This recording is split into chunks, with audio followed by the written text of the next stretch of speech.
Have some problems related to the convolution of continuous time signal with the impulse response and unit step function.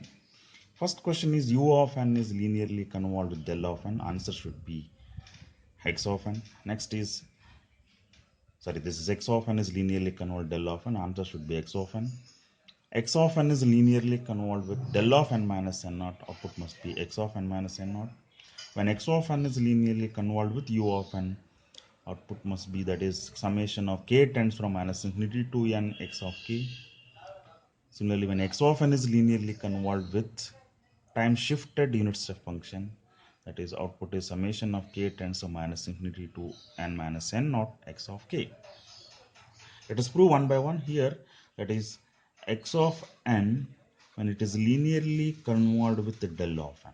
What is that answer? That is, we know summation formula, that is summation of k tends from minus infinity to plus infinity x of k into del of n minus k. That is, what is from this we can see, that is del, we know that definition of impulse function, that is del of n is equal to 1 when n is equal to 0 and 0 when n is not equal to 0. So that is del of n minus k equals to 1 when n minus k equals to 0.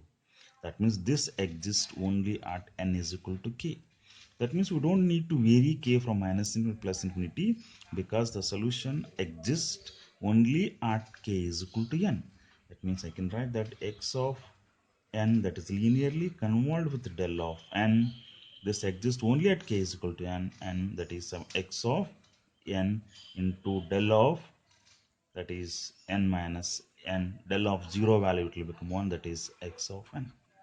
Okay. Second one, that is x of n is linearly convolved with del of n minus n naught. Again, let us apply the same, that is convolution sum formula. Summation of k tends from minus infinity to plus infinity x of k into n minus n naught is there, that is n minus n naught minus k. Okay, instead of n you have n minus n naught here. Here also, that is del of n minus n naught minus k is equal to 1 when, that is n minus n naught minus k is equal to 1. From this I can get a condition for k here, that is n minus n naught is equal to k. That means product of these two exist only when k is equal to n minus n naught, because del impulse function exists only at one point, that is k is equal to n minus n naught. Means I can write that is x of n linearly convolved with the del of n minus n naught, that is equal to, you don't need to vary k from minus and plus infinity, because it exists at only at one point, that is x of n minus n naught, that exists only when k is equal to n minus n naught. Similarly, let us take the third one, that is the x of n that is linearly convolved with u of n. This is summation of k tends from minus infinity plus infinity x of k u of n, can write u of n minus n naught. It is the convolution formula. When x of n is linearly convolved with h of n, we are writing it as an x summation of k tends from minus infinity plus infinity x of k into h of n minus k. Instead of h of n, here we have u of n. Again, we can write from this u of n minus k equals to 1 when n minus k is greater than equal to 0. That is, n is greater than equal to k. That is nothing but k is less than or equal to n. That means from this we can decide that k should not be greater than n. Lower limit of k is minus infinity. We can write that that's x of n that is linearly convolved with u of n equals to summation of k tends from minus infinity plus infinity. Upper limit is k is equal to n. That is the x of k. Okay, hence it is proved. Similarly, we can take the fourth problem, that is x of n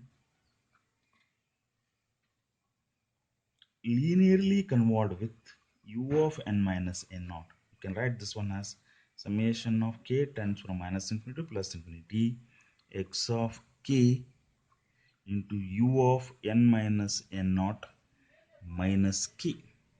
Again, you can write that u of n minus n naught minus k equals to 1 when, that is when n minus n naught minus k, yeah, is greater than equal to 0. From this I get a condition for k is n minus n naught is greater than or equal to k is less than or equal to n minus n naught. From this I can get upper limit of this summation, that is you can write summation of k tends from minus infinity to plus infinity, sorry, minus infinity to upper limit of this is n minus n naught x of k, and it is proved.